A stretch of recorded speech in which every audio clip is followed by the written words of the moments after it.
Hello मेरे भाइयों एवं बहनों, good morning, Jai Hind, Vande Mataram. Welcome to study centre to Utkarsh coaching centre.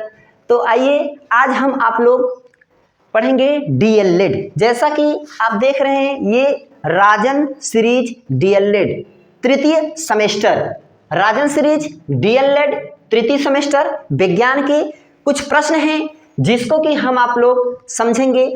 आपके इस सीरीज में कम से कम कार्बन तथा इसके अपर रूप तथा एल्केन और एल्काइन से कुछ ऐसे केमिस्ट्री के टॉपिक हैं जिसमें से भर भर के क्वेश्चन बने हुए हैं।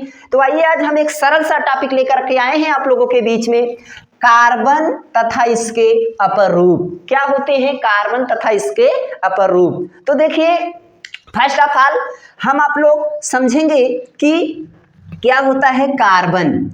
कार्बन का शाब्दिक अर्थ कार्बो से होता है। कार्बन का अर्थ होता है कार्बो। क्या होता है? कार्बो। यानी कि कार्बन का शाब्दिक ग्रीक भाषा ये कार्बो से बना है और जिसका मतलब होता है कोक। क्या होता है? कोक। कार्बन कार्बो से मिलकर बना है जिसका अर्थ होता है कोक। और इसके अपर रूप, अब कार्बन के अपर रूप क्या है? अपर रूप शब्द जो शब्द है, पहले हम इसका मतलब समझते हैं कि जैसे कार्बन से कौन कौन से पदार्थ मिला करके बनाए गए हैं। तो कार्बन के अपर रूप का मतलब होता है, जैसे हम अपने दैनिक जीवन में कहते हैं कि भाई जैसे चीनी है, चीनी किसका स्रोत है? गन्ने का। गन्ने से हम चीनी बना सकते हैं, गन्ने से हम सिरका बना सकते हैं, गन्ने से हम गुड़ बना सकते हैं। जस्ट सेम लाइक उसी तरीके से कार्बन के अपर रूप जो हैं, तो कार्बन के माध्यम से जो जो पदार्थ बनाए गए हैं उसी को हम क्या बोलते हैं? कार्बन के अपर रूप। तो देखिए, कार्बन के दो अपर रूप होते हैं। कार्बन के पहला है जो यह आपका है कार्बन के अक्रिस्टलीय अपर रूप, अक्रिस्टलीय अपर रूप। और दूसरा आपका क्या है? दूसरा आपका है कार्बन के क्रिस्टलीय रूप। अब जो रूप है, चाहे इसी को आप कह सकते हैं कि यह या अपर रूप, अपर रूप। ठीक, ये तो कार्बन के क्रिस्टलीय रूप या अपर रूप और कार्बन के अक्रिस्टलीय अपर रूप। अब अक्रिस्टलीय और क्रिस्टलीय दो शब्द आप लोगों के बीच में है कि क्या होते हैं कार्बन के क्रिस्टलीय और अक्रिस्टलीय। तो देखिए, अक्रिस्टलीय का मतलब है, शाब्दिक इसका मतलब होता है कि जैसे जो चीजें द्रव रूप में पाई जाती है। ठीक, अक्रिस्टल और क्रिस्टल का, क्रिस्टलीय का मतलब होता है ठोस। और क्रिस्टलीय और अक्रिस्टलीय का एक हमने विस्तार पूर्वक आप लोगों के यूट्यूब पर एक वीडियो डाला है, अगर जिसको न समझ में आए तो आप जा करके अक्रिस्टलीय और क्रिस्टलीय का मतलब देख लीजिएगा, तब आपको ये और बढ़िया से समझ में आएगा। अब यहाँ पर हम चलते हैं। देखिए, कार्बन के अक्रिस्टलीय अपर रूप, इसमें से सबसे मोस्ट इंपोर्टेंट है कास्ट चारकोल। ये आपका क्या है? कास्ट चारकोल आपका कार्बन के अक्रिस्टलीय अपर रूप है। अब ये कास्ट का चारकोल कितने लोग नहीं समझ पाते हैं। कास्ट माने क्या होता है? कास्ट माने लकड़ी और चारकोल का मतलब होता है कोयला। जो लकड़ियों के ऑक्सीजन की कम मात्रा में, ऑक्सीजन की कम उपस्थिति में जब हम लकड़ी को दहन करते हैं तो वह पूर्ण रूप से दहन नहीं होता है, उसी को हम क्या बोलते हैं? कास्ट चारकोल बोल लेते हैं। तो यह कास्ट चारकोल जो होता है आपका क्या होता है? कास्ट चारकोल आपका अक्रिस्टलीय अपर रूप है। आपका क्वेश्चन बना हुआ है। उसी तरीके से लकड़ी का कोयला, लकड़ी का कोयला ये तो आप सभी लोग जानते होंगे। जैसे कि हमारे आपके घरों में अगर जो लकड़ियां हम जलाते हैं, मोटे से काफी जो मोटी लकड़ी होती है, उसको जलाने के बाद जब बच जाता है, अपूर्ण दहन होता है, उसको पानी मार करके बुता देते हैं, तो लकड़ी के जो बचा हुआ अवशेष होता है लकड़ी का कोयला कहा जाता है। तो लकड़ी का जो कोयला है, हम आप तो देखते हैं, हम सोचते हैं वह ठोस है, लेकिन वह क्या है? अक्रिस्टलीय अपर रूप है। वह आपका अक्रिस्टल के रूप में आता है। और कोयला ये तो भाई वेरी वेरी मोस्ट इंपोर्टेंट है, इसको आप ट्रिपल स्टार कर लीजिए, वेरी वेरी मोस्ट इंपोर्टेंट। क्यों? क्योंकि कोयला पत्थर जैसा कठोर होता है, लेकिन यह कठोर क्रिस्टलीय नहीं होता है, यह अक्रिस्टलीय का रूप होता है। ये क्वेश्चन बच्चे बहुत ही तेज गलत करते हैं। क्यों? क्योंकि कोयला आप देखे होंगे जो काफी भट्ठों पर जलाने के लिए या बड़े बड़े कारखानों में उपयोग होता है, ट्रक से आता है, बड़ा बड़ा काला काला होता है, जो कि यह एकदम ठोस होता है। इसको देख करके लोग बोलेंगे ये तो ठोस पदार्थ है, और ठोस पदार्थ क्रिस्टल के अंतर्गत आता है, लेकिन नहीं, कोयला जो आपका होता है, कोयला आपका किसके अंतर्गत आएगा? आपका अक्रिस्टलीय अपर रूप के अंतर्गत आएगा। इसलिए इस पर थोड़ा सा ध्यान देना। और काजल, काजल आपका क्या है? काजल कार्बन के अक्रिस्टलीय अपूर्व है। ये क्वेश्चन आपका बना हुआ है। कैसे क्वेश्चन बना हुआ है? आपके डीएलएड सीरीज में ही बना हुआ है, आप इसको पलट करके देखिएगा। पहले हमारा टॉपिक देख लीजिए, उसमें आपका क्वेश्चन बना है कि कौन सा पदार्थ कार्बन का अक्रिस्टलीय अपूर्व है, जिसमें से अब देखिए कार्बन के क्रिस्टलीय अपूर्व में आपका दिया है ग्रेफाइट, हीरा, फुलरीन, ये क्रिस्टलीय रूप है, और उसी में दे दिया है काजल। तो काजल आपका क्या हुआ? यह काजल आपका अक्रिस्टलीय अपूर्व है। तो इस तरीके से देखिए अक्रिस्टलीय रूप आपके क्या है? कास्ट चारकोल, लकड़ी का कोयला, और कोयला जो कि आप देखते हैं पत्थर जैसा काला काला पदार्थ होता है। और ये काजल, काजल आप लोग देखते हैं कि भाई दिवाली दशहरा के मौकों पर लोग औरतें घर में एक दीपक जला करके ऊपर से दियली रख करके काजल पारती है, वही वाला काजल है ये। ठीक, उसके बाद sugar charcoal, very very most important. Sugar charcoal क्या होता है? शुगर चारकोल को कैरामेल कहते हैं, और इस नाम से बनता है। कुछ बच्चे समझ नहीं पाते हैं कि शुगर चारकोल क्या होता है। कोयला ही शुगर चारकोल होता है। जैसे देखिए, अब शुगर चारकोल को कैसे हम प्राप्त करते हैं? जैसे हम आप जानते हैं चीनी, चीनी का सूत्र क्या होता है? C12H22O11, और इस पर हम सांद्र सल्फ्यूरिक अम्ल, अगर हम सांद्र सल्फ्यूरिक अम्ल H2SO4, अब इसी को गंधक का अम्ल बोलते हैं। गंधक के अम्ल की उपस्थिति में अगर हम चीनी, क्या चीनी, जिसको आप क्या बोलते हो? सुक्रोज को सांद्र सल्फ्यूरिक अम्ल, अर्थात इसी को क्या बोलते हैं? गंधक का अम्ल। क्या बोलते हैं? गंधक का अम्ल। गंधक का अम्ल की उपस्थिति में जब हम इसको क्या करते हैं? गर्म करते हैं। क्या करते हैं? गर्म करते हैं। तो यह आपका क्या बनेगा? 12 भाग में आपका कार्बन निकल जाता है, यह 12 है। उसके बाद यह आपका क्या है? अब 11 भाग में आपका H2O जलवाष्प बन के निकल जाएगा, यह बचेगा जल, और यही आपका क्या है? यही शुगर चारकोल है। इसी को हम शुगर चारकोल बोलते हैं। शुगर चारकोल, शुगर चारकोल, या तो इसी को हम बोलते हैं कोयला, कोक। क्या बोलते हैं? कोयला।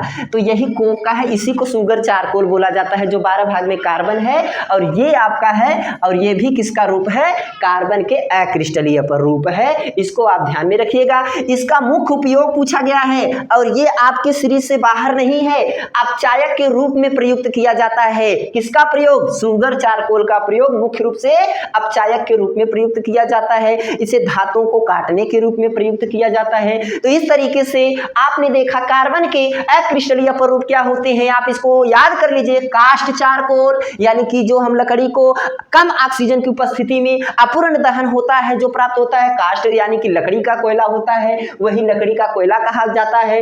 कोयला आप जानते हैं जो पत्थर जैसा काला काला पदार्थ होता है। आजकल जो भट्ठों पर ट्रक के माध्यम से आदान प्रदान किया जाता है। और ये जो तमाम प्रकार के काजल तो आप लोग समझते ही हैं कि जो दशहरा या फिर दिवाली के एकादशी के मौके पर औरतें रात्रि में दीपक को जला करके ऊपर से एक दीपक लगा करके उसमें काजल पारती हैं, जो बच्चों को लगाया जाता है वही काजल है। यह क्या है? अपूर्व है। किसका?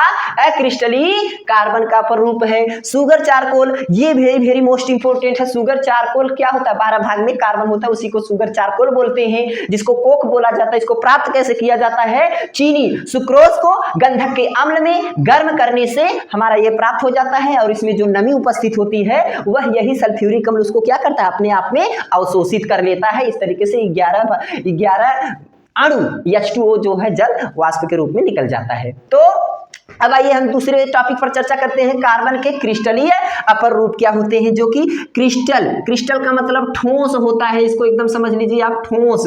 ये और क्रिस्टलीय अगर आपको अच्छे से बेहतरीन ढंग से समझना है तो हमारा एक वीडियो पड़ा हुआ है, अक्रिस्टलीय और क्रिस्टलीय ठोस में क्या अंतर होते हैं। इसमें हम 10 पॉइंट दे करके विस्तार से समझाए हैं आपको। ठीक, इसको आप समझ सकते हैं। तो आइए देखते हैं क्रिस्टलीय रूप और अपूर्व क्या होते हैं। तो ग्रेफाइट, आइए देखते हैं ग्रेफाइट। इसका पहला अपूर्व है ग्रेफाइट, जो कि ग्रेफाइट शब्द ग्रीक भाषा के ग्रेफो से बना हुआ है। किससे? ग्रीक भाषा के ग्रेफो से बना हुआ है। ग्रेफाइट शब्द ग्रीक भाषा के ग्रेफो से बना हुआ है, जिसका अर्थ होता है लिखना। अब लिखना का मतलब हम आप सबसे ज़्यादा इस्तेमाल अपनी स्टडी में करते हैं, जैसे पेंसिल, अच्छे क्वालिटी का पेंसिल जो होता है, पेंसिल का जो राड होता है जिसको हम पेंसिल की छड़ बोल सकते हैं, ठीक। पेंसिल की जो छड़ होती है वह किसका बना होता है? ग्रेफाइट का। ये भी क्वेश्चन आप में बना हुआ है कि पेंसिल की जो राड होती है वह किसकी बनी होती है? ग्रेफाइट की। ग्रेफाइट किस शब्दों से बना हुआ है? ग्रीक भाषा के शब्द से बना हुआ है, जिसका अर्थ ग्रेफो, और ग्रेफो का मतलब क्या होता है? जिसका अर्थ होता है लिखना, यानी कि पेंसिल से हम आप लोग लिखते हैं। एक चीज और, अब प्रत्येक परत में जो ग्रेफाइट की संरचना होती है, ग्रेफाइट की प्रत्येक परत में 6 कार्बन परमाणु व्यवस्थित होती है, जिसके कारण इसकी संरचना कैसी होती है? खटकोणी। वेरी वेरी मोस्ट इंपोर्टेंट ये पॉइंट है डीएलएड के लिए, वेरी वेरी मोस्ट इंपोर्टेंट है। ये पूछता है कि ग्रेफाइट की संरचना कैसी होती है? ग्रेफाइट की संरचना खटकोणी होती है। इसमें 6 कार्बन, देखो यहाँ लिखा है 6 कार्बन मिले होते हैं, 6 कार्बन मिल करके इसकी संरचना बनाते हैं। जैसे मान लीजिए एक कार्बन यहाँ हो गया इस तरीके से, एक यहाँ हो गया, एक यहाँ हो गया, फिर आपका एक यहाँ हो गया, एक यहाँ हो गया, एक यहाँ हो गया। इस तरीके से खटकोणिक संरचनाएं आपका इसका बनता है। 1 2 3 4 5 6, तो इस तरीके से आपका क्या बनता है? ये जो ग्रेफाइट होता है इसकी संरचना खटकोणीय होती है। इसमें से एक क्वेश्चन बन सकता है यह कि ग्रेफाइट का अर्थ क्या होता है? तो ग्रेफाइट का अर्थ होता है ग्रेफो। ग्रेफो का, ग्रेफाइट किस भाषा से मिला है, बना है? तो ग्रीक भाषा से बना है। इसका क्या मतलब होता है? ग्रेफो, ग्रेफो से बना है, जिसका अर्थ होता है लिखना। ग्रेफाइट का अर्थ क्या होता है? लिखना। फिर ग्रेफाइट में कितने कार्बन, ये वेरी वेरी मोस्ट इंपोर्टेंट, कितने कार्बन व्यवस्थित होते हैं? 6 कार्बन व्यवस्थित होते हैं। और ये 6 कार्बन परमाणु जो है किसका निर्माण करते हैं? खटकोणी संरचना का, जिसको हम हेक्सागोनल बोलते हैं। ये 6 खटकोणी का मतलब 6 भुजाएं होती हैं। अब 6 भुजाएं होती हैं, परमाणु खटकोणिक छल्ले के रूप में व्यवस्थित होते हैं। अब इसका गलनांक लगभग 3700 डिग्री सेल्सियस के आसपास होता है। किसका? ग्रेफाइट का। ग्रेफाइट का गलनांक आपका 3700 डिग्री सेल्सियस के आसपास होता है। एक चीज और इसमें कभी काल पूछ लेता है कि कार्बन में क्रिस्टलीय रूप में कौन सा विद्युत और ऊष्मा की अच्छी सुचालक होती है? तो देखिए हीरा और फ्लोरीन ये विद्युत के कुचालक हैं, लेकिन जो ग्रेफाइट होता है, पेंसिल की जो राड होती है, वह विद्युत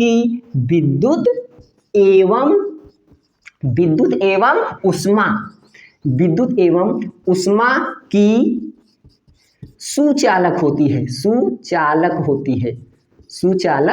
होती है। ये वेरी वेरी मोस्ट इंपोर्टेंट है, इसको आप याद में रखिएगा ये क्वेश्चन कि कार्बन का कौन सा क्रिस्टलीय रूप है जो विद्युत और उष्मा का अच्छा सुचालक है? तो यही कौन सा? ग्रेफाइट। अगर हीरा पूछा जाए, हीरा में आपका विद्युत धारा नहीं प्रवाहित करता। फ्लोरीन इसका है। तो आइए देखते हैं हीरे के बारे में हम आप लोग देख लेते हैं। हीरा यानी डायमंड। अब हीरा कैसे प्राप्त होता है? हीरा कहां से आता है? कार्बन से ही। जब ये आपका ग्रेफाइट हुआ, कार्बन से ग्रेफाइट बना। अब ग्रेफाइट को बहुत ही जब उच्च ताप पर हम गर्म करते हैं, तो इसी ग्रेफाइट को वो अत्यधिक उच्च ताप एवं दाब पर गर्म करके हम उसे हीरा में परिवर्तित कर सकते हैं। और जो हीरा होता है, आप देख रहे हैं, हीरा प्राकृतिक का कठोरतम प्राकृतिक पदार्थ है। ये आपका वेरी वेरी मोस्ट इंपोर्टेंट है। और आपको बता दें, ये बहुत ही स्टैंडर्ड लेवल की केमिस्ट्री नहीं है, ये आपकी 6 to 8 NCERT किताबों से लिया गया मैटर है। और आप अगर पढ़ना चाहते हैं तो कक्षा 6, 7, 8 की विज्ञान उठाइए प्राइमरी लेवल का, और ये सारे पॉइंट उसमें व्यवस्थित करके लिखे गए हैं। आप वहां से इसको पढ़ करके देख भी सकते हैं। और इसलिए कभी भी पूछता है कि हमारे प्रकृति में पाए जाने वाला हार्डेस्ट सबस्टेंस, कठोरतम पदार्थ क्या है? तो हीरा कठोरतम प्राकृतिक पदार्थ होता है। इसका उपयोग पूछा है आपके सीरीज में डीएलएड में। इसका उपयोग सबसे मुख्य उपयोग होता है कांच की फैक्ट्रियों में कांच काटना। जैसे आजकल कांच खिड़की वगैरह दरवाजा वगैरह बनाने वाले बड़े बड़े अच्छे शोरूम में जो इस्तेमाल होते हैं, इसका उपयोग कांच काटने में होता है, आभूषण बनाने में होता है, और धातुओं में छेद करने के लिए जैसे इसी का प्रयोग किया जाता है। तो इसको कह सकते हैं हम कांच काटने में, क्या? कांच काटने में इसका उपयोग होता है। कांच काटने में, आभूषण बनाने में,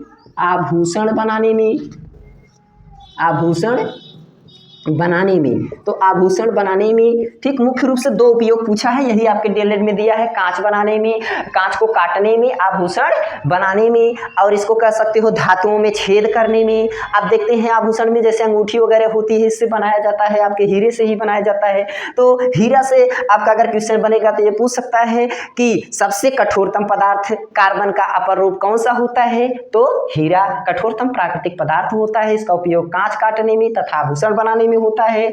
और फ्लोरीन, आइए देखते हैं, ये एक नया अपर रूप है।